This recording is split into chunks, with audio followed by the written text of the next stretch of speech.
ओम शांति। 13 मई 2021। मीठे बच्चे, मीठे बाबा, तुम बर्मा मुख वंशावली ब्राह्मण हो। तुम्हें ही बाप द्वारा ज्ञान का तीसरा नेत्र मिला है। तुम अभी ईश्वरीय गोद में हो। प्रश्न है, द्वैत राज्य जहाँ दूसरा कोई धर्म नहीं, उस राज्य की स्थापना का आधार क्या है? उत्तर है योग बल। बाहुबल से कभी भी अद्वैत राज्य की स्थापना हो नहीं सकती। वैसे कृष्ण के पास कितनी शक्ति है जो अगर आपस में मिल जाए तो सारे विश्व पर राज्य कर सकते हैं, परंतु यह लो नहीं कहता। विश्व पर एक राज्य की स्थापना करना बाप का ही काम है। गीत है, छोड़ भी दे आकाश सिंहासन। ओम शांति। बच्चों को ओम शांति का अर्थ तो बहुत ही बार समझाया है। ओम यानी मैं कौन? मैं आत्मा। ये शरीर हमारे ऑर्गन्स हैं। मैं आत्मा परम धाम की रहने वाली हूँ। भारतवासी पुकारते हैं कि हे दूर देश के रहने वाले आओ, क्योंकि भारत में अभी बहुत धर्म गलानी दुख हो पड़ा है। आप फिर से आकर गीता का उपदेश सुनाओ। गीता के लिए ही कहते हैं शिव बाबा आइए, क्योंकि वह सबका बाप है। कहते भी हैं भारतवासियों पर फिर से परछाया पड़ा है माया रूपी रावण का, इसलिए सब दुखी पतित हैं। पुकारते हैं रूप बदलकर आइए, यथार्थ मनुष्य के रूप में आइए। तो मनुष्य रूप में आता हूँ। मेरा आना दिव्य अलौकिक है। मैं गर्भ में नहीं आता हूँ, मैं आता ही साधारण बूढ़े तन में हूँ। तुम बच्चे जानते हो मैं कल्प कल्प अपना निराकारी रूप बदल कर आता हूँ। ज्ञान का सागर तो परम पिता परमात्मा ही है। कृष्ण को कभी भी नहीं कहेंगे। बाप कहते हैं मैं साधारण तन में आकर तुमको फिर से सहज राजयोग सिखा रहा हूँ। जब दुनिया पतित बन जाती है तब मुझे आना पड़ता है। कलयुग से सतयुग बनाने में आता हूँ। ब्रह्मा विष्णु शंकर का चित्र भी है। ब्रह्मा द्वारा स्थापना, शंकर द्वारा विनाश और फिर विष्णु द्वारा पालना। ये लक्ष्मी नारायण विष्णु के दो रूप है, ये तुम बच्चे जानते हो। बाबा फिर से रूप बदल कर आया है। वह हमारा सुप्रीम बाप भी है, सुप्रीम टीचर भी है, सुप्रीम गुरु भी है। और गुरु लोग को सुप्रीम नहीं कहा जाता। ये तो बाप टीचर गुरु तीनों हैं। लौकिक बाप तो बच्चे की पालना कर फिर उनको स्कूल में भेज देते हैं। कोई बिरला होगा जो बाप टीचर भी होगा, ये कोई कह ना सके। सब आत्माएं मुझे पुकारती है, ओ गॉड फादर कहती है तो वह आत्मा का फादर हो गया। यह गीत भी भक्ति मार्ग का है। सतयुग में तो माया होती नहीं जो पुकारना पड़े। वहाँ तो सुख ही सुख है। तुम जानते हो 5000 वर्ष का चक्कर है। आधा कल्प सतयुग त्रेता दिन, आधा कल्प द्वापर कलयुग रात। तुम बर्मा मुख वंशावली ब्राह्मण हो। बर्मा का अथवा तुम ब्राह्मणों का ही रात दिन गाया जाता है। दिन और रात का भी तुम बच्चों को है। लक्ष्मी नारायण को ये ज्ञान नहीं। अब तुम संगम पर हो, जानते हो अभी भक्ति मार्ग पूरा हो दिन उदय होता है। ये ज्ञान अभी तुमको बाप द्वारा मिला है। कलयुग में व सतयुग में ये ज्ञान किसी को होता नहीं, इसलिए गाया जाता है बर्मा का दिन बर्मा की रात। तुम अभी सूर्यवंशी चंद्रवंशी राज्य पाने का पुरुषार्थ कर रहे हो। फिर आधा कल्प के बाद तुम राज्य गवाते हो। ये ज्ञान तुम ब्राह्मणों के सिवाय कोई को नहीं है। तुम देवताएं बन जाओगे, फिर ये ज्ञान रहेगा नहीं। अभी है रात्रि, शिवरात्रि भी गाई जाती है। कृष्ण की भी रात्रि कहते हैं, परंतु इसका अर्थ नहीं समझते। शिव जयंती अर्थात शिव की रीइंकार्नेशन होता है। ऐसे बाप का दिवस कम से कम 1 मास मनाया जाना चाहिए। जो सारी सृष्टि को पतित से पावन बनाते हैं उनका हॉलीडे भी नहीं मनाते। बाप कहते हैं मैं सबका लिबरेटर हूँ, गाइड बन सबको ले जाता हूँ। अभी तुम पुरुषार्थ करते हो राजयोग सीखने का। बाप तुमको ज्ञान का तीसरा नेत्र दे रहे हैं। आत्मा का रूप क्या है ये किसी को पता नहीं है। बाप कहते हैं तुम आत्मा न अंगूठे मिसल हो न अखंड ज्योति मिसल हो। तुम तो स्टार हो, बिंदी मिसल हो। मैं भी आत्मा बिंदी हूँ, परंतु मैं पूर्व जन्म में नहीं आता हूँ। मेरी महिमा ही अलग है। मैं सुप्रीम होने के कारण जन्म जन्म के चक्कर में नहीं आता हूँ। तुम आत्माएं शरीर में आती हो तो 84 जन्म लेती हो। मैं इस शरीर में प्रवेश करता हूँ, ये लोन लिया हुआ है। बाप समझाते हैं तुम भी आत्मा हो, परंतु तुम अपने को रियलाइज नहीं करते हो कि हम आत्मा है। आत्मा ही बाप को याद करती है, दुख में हमेशा याद करते हैं। हे भगवान, हे रहम दिल बाबा, रहम करो। रहम मांगते हो क्योंकि वह बाप ही नॉलेजफुल, ब्लिसफुल, प्योरिटीफुल है, ज्ञान में भी फुल है, ज्ञान का सागर है। मनुष्य को ये महिमा दे नहीं सकते। सारी दुनिया पर ब्लिस करना ये बाप का ही काम है। वह है रचयिता, बाकी सब रचना। क्रिएटर रचना को क्रिएटर कहते हैं।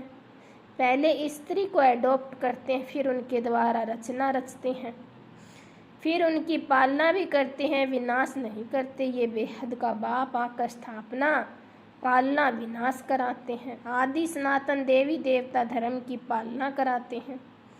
सतयुग आदि में फट से राजधानी स्थापन हो जाती है। धर्म वाले तो सिर्फ अपना अपना धर्म स्थापन करते हैं।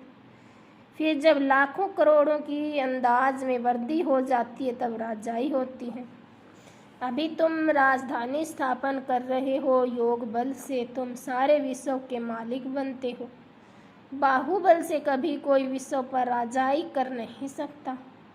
बाबा ने समझाया है क्रिश्चियन में इतनी ताकत है, वह आपस में मिल जाए तो सारे विश्व पर राज्य कर सकते हैं, परंतु बाहुबल से विश्व पर राज्य पाए ये ला नहीं कहता। ड्रामा में ये कायदा नहीं जो बाहुबल वाले विश्व के मालिक बने। बाप समझाते हैं विश्व की बादशाही योग बल से मेरे द्वारा ही मिल सकती है। वहाँ कोई पार्टीशन नहीं, धरती आकाश सब तुम्हारे होंगे, तुमको कोई टच नहीं कर सकता। उनको कहा जाता है अद्वैत राज्य। यहाँ अनेक राज्य बाप समझाते हैं। 5000 वर्ष बाद तुम बच्चों को ये राजयोग सिखाता हूँ। कृष्ण की आत्मा अब सीख रही है। कृष्ण पहला नंबर प्रिंस था, वह इस समय 84 जन्म के अंत में आकर वर्मा बने हैं। यह बच्चों को समझाया है सृष्टि का चक्कर कैसे फिरता है। बाप फिर से स्वर्ग की स्थापना कर रही है। अनेक धर्म विनाश होने हैं, जरूर एक धर्म की स्थापना हो जाएगी। भारत ही 100% साल्वेंट धर्म श्रेष्ठ था। देवताओं के कर्म भी श्रेष्ठ थे, उन्होंने की ही महिमा गाई हुई है। संपूर्ण संपन्न पहले पहले पवित्र थे, अभी पतित बने हैं। फिर बाप आकर स्त्री पुरुष दोनों को पवित्र बनाते हैं। रक्षाबंधन का उत्सव इतना क्यों मनाते हैं ये कोई को पता नहीं। बाप ने ही आकर प्रतिज्ञा ली थी कि अंतिम जन्म में तुम दोनों पवित्र रहो। सन्यासियों का तो धर्म ही अलग है। ज्ञान, भक्ति और वैराग्य ये तुम्हारे लिए है। तुमने देखा होगा पादरी लोग चलते हैं तो आंखें एक तरफ रहती हैं और किसी तरफ देखते ही नहीं। नन्स होती है ना, वह तो क्राइस्ट को याद करती है। कहते हैं क्राइस्ट गॉड का बच्चा था। तुम्हारा कोई सफ़ेद कपड़े आदि से कनेक्शन नहीं है, तुम तो आत्मा हो। नन बट नन, एक को ही याद करना है। सच्ची नन्स तो तुम हो। तुमको वर्षा उस बाप से मिलता है। उनको याद करेंगे तब ही विक्रम विनाश होंगे। इसलिए बाप का फरमान है मामेकम याद करो। आत्मा का निश्चय न होने कारण नंस फिर क्राइस्ट को याद करती है। गॉड कौन है ये नहीं जानते भारतवासी तो पहले पहले आते हैं, वही नहीं जानते कि लक्ष्मी नारायण को ये सृष्टि का ज्ञान थोड़े ही है। न वह त्रिकालदर्शी है न त्रिकालदर्शी तुम ब्राह्मण बनते हो। तुमको कौड़ी से बदले हीरे जैसा बाप बनाते हैं। अब तुम ईश्वरीय गोद में हो, तुम्हारा ये अंतिम जन्म है, बहुत अमूल्य है। भारत ही खास, दुनिया ही आम, तुम रूहानी सेवा करते हो, बाकी वह तो है जिस्मानी सोशल वर्कर्स। तुम हो रूहानी, तुमको सिखाने वाला सुप्रीम रूह है। हर एक आत्मा को बोलो बाप को याद करो, बाप को ही पतित पावन गाया जाता है। तुमको गिरने में 84 जन्म लगते हैं, चढ़ने में 1 सेकंड लगता है। ये तुम्हारा इस मृत्युलोक का अंतिम जन्म है। मृत्युलोक मुर्दाबाद, अमर लोक जिंदाबाद होना है। इसको अमर कथा कहा जाता है। अमर बाबा आकर अमर आत्माओं को अमर युग में ले चलने के लिए अमर कथा सुनाते हैं। बाप कहते हैं अच्छा और बातें भूल जाते हो तो सिर्फ अपने को आत्मा निश्चय कर मुझे को याद करो। बुद्धि का योग मेरे साथ लगाओ तो तुम्हारे सारे पाप भस्म हो जाएंगे और तुम पुण्य आत्मा बन जाओगे। तुम मनुष्य से देवता बनते हो, ये नई बात नहीं है। 5000 वर्ष बाद बाप आकर तुमको वर्षा देते हैं, रावण फिर शराब दे देते हैं। ये खेल है, भारत की कहानी है, ये बातें बाप समझाते हैं, कोई भी वेद शास्त्र आदि में नहीं। इसलिए गॉड फादर को ही नॉलेजफुल, पीसफुल, ब्लिसफुल कहा जाता है। तुमको भी बाप सम्मान बनाते हैं, तुम भी पूज्य थे, पुजारी बनते हो। आपे पूज्य आपे पुजारी, यह भगवान के लिए नहीं है। तुम भारतवासियों की बात है, तुम पहले सिर्फ एक शिव की भक्ति करते थे, वह विचारी भक्ति की, फिर देवताओं की भक्ति शुरू की, फिर नीचे उतरते आए।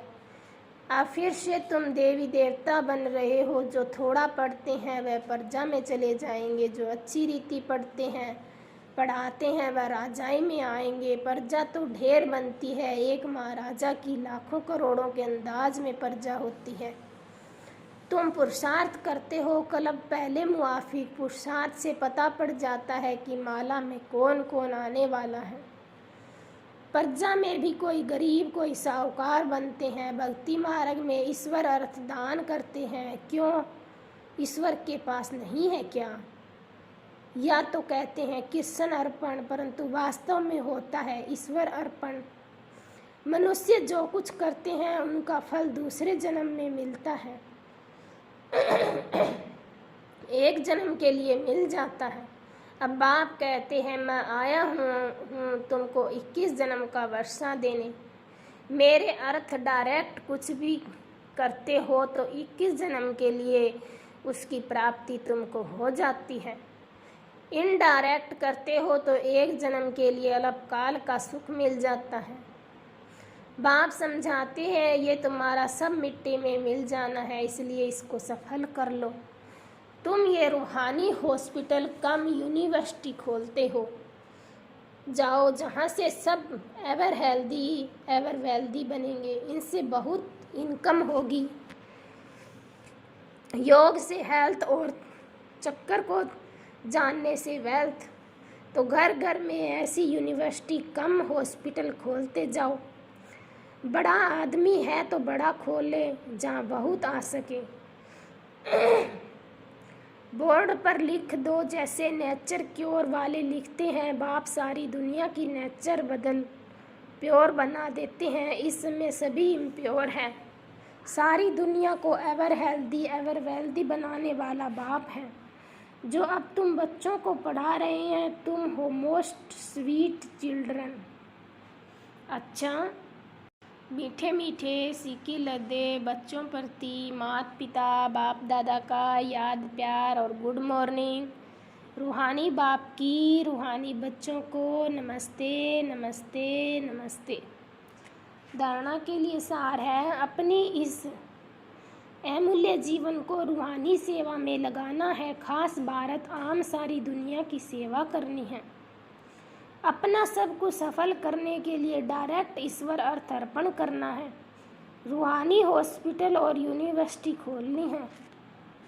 वरदान है संपूर्ण समर्पण की विधि द्वारा सर्वगुण संपन्न बनने के पुरुषार्थ में सदा विजयी भव। संपूर्ण समर्पण की विधि द्वारा सर्वगुण संपन्न बनने के पुरुषार्थ में सदा विजयी भव।